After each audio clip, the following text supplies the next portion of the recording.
दोस्तों, भारत के प्रधानमंत्री अमेरिका जब गए थे तो फाइटर जेट इंजन की डील पर साइन हुए थे। इसके अलावा दूसरा सौदा जिसे लेकर भारतीय सेना सबसे ज्यादा उत्साहित थी वो थे अमेरिकी प्रेडेटर ड्रोन, जिन्हें MQ-9B के नाम से भी जाना जाता है। माना यही जाता है कि MQ-9B दुनिया के सबसे अच्छे अटैक और जासूसी करने वाले ड्रोन हैं, और ये बात केवल अमेरिका ही नहीं कहता है, बल्कि पिछले कई सालों में MQ-9B ने जो परफॉर्मेंस दी है उसकी वजह से अमेरिका के दुश्मन भी इसे बेस्ट ड्रोन बताते हैं। लेकिन पिछले कुछ महीनों से इसकी जो खबरें आ रही हैं उससे बहुत सारे भारतीय डिफेंस एक्सपर्ट्स ये कहने लगे हैं कि भारत को एक बार फिर से सोचना चाहिए, नहीं तो इस सौदे में लगा भारत का लगभग $3.9 बिलियन, जो भारतीय मुद्रा में लगभग 32,000 करोड़ रुपए की रकम होती है, वो बर्बाद न चली जाए। अब ये सोच सच में काफी बड़ी बात है, क्योंकि जो एक्सपर्ट्स 2 साल पहले MQ-9B को बेस्ट बता रहे थे, वो भला इसकी डील को खत्म करने की बात क्यों कर रहे हैं। चलिए जानते हैं। लेकिन मेरी आपसे रिक्वेस्ट है कि चैनल को सब्सक्राइब कर लीजिए, क्योंकि यहाँ आपको डिफेंस, फाइनेंस और फॉरेन पॉलिसी पर वीडियोस रोज मिलते हैं। तो दोस्तों, भारत अगले महीने अमेरिका के साथ हुए 31 MQ-9B प्रेडेटर ड्रोन के समझौते को अंतिम रूप देने वाला है।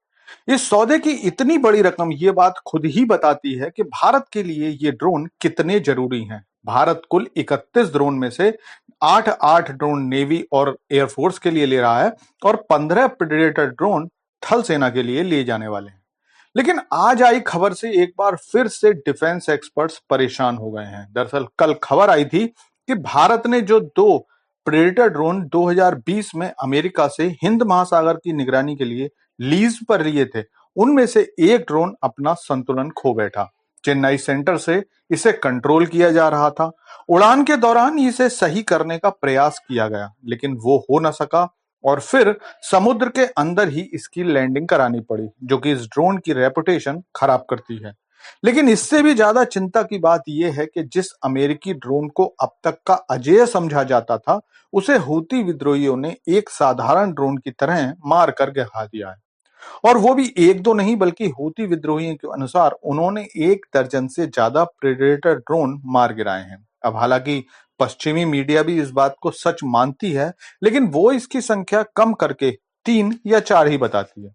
लेकिन अगर हूती जैसा संगठन अमेरिकी बेस्ट ड्रोन को मारकर गिरा रहा है, तो इसका मतलब कम से कम यही हुआ कि ये इस उस स्तर के नहीं है जैसा समझा जा रहा था। फिलहाल जनरल एटॉमिक्स, जो कि इस ड्रोन का निर्माता है, उसके अनुसार MQ-9B ड्रोन 40,000 फुट से अधिक की ऊंचाई पर लगातार 40 घंटे तक उड़ सकता है।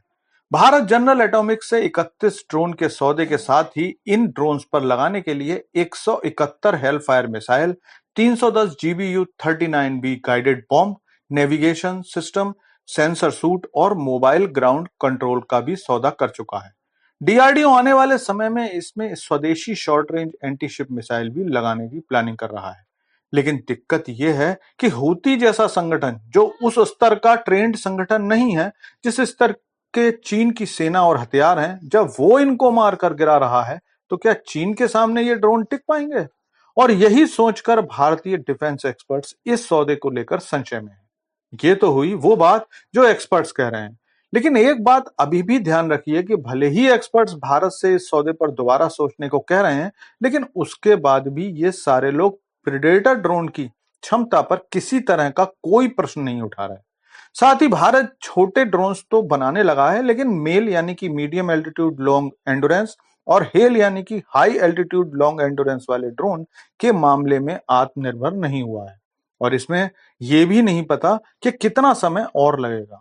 इसलिए फिलहाल भारत के पास MQ-9B लेने के अलावा और कोई रास्ता भी नहीं है। लेकिन प्रेडेटर ड्रोन को लेकर आपका क्या विचार है, कमेंट करके बताइए। Thanks for watching video.